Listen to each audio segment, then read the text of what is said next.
अरमान रोज इसी रास्ते से गुजरता था। वही स्ट्रीट लाइट, वही खामोशी।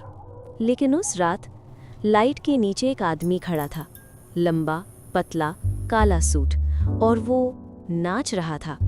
डांस अजीब था, जैसे उसका जिस्म इंसान का हो लेकिन कंट्रोल किसी और के पास।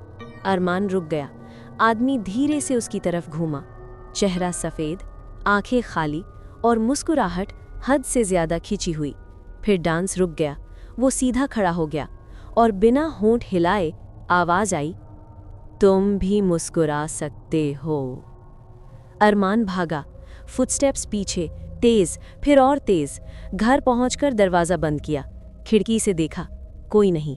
सांस धीरे होने लगी। फिर फ़ोन वाइब्रेट हुआ। फ्रंट कैमरा खुला था। स्क्रीन पर अरमान था, लेकिन वो मुस्कुरा रहा था, उतनी ही बड़ी, बेजान मुस्कुराहट के साथ।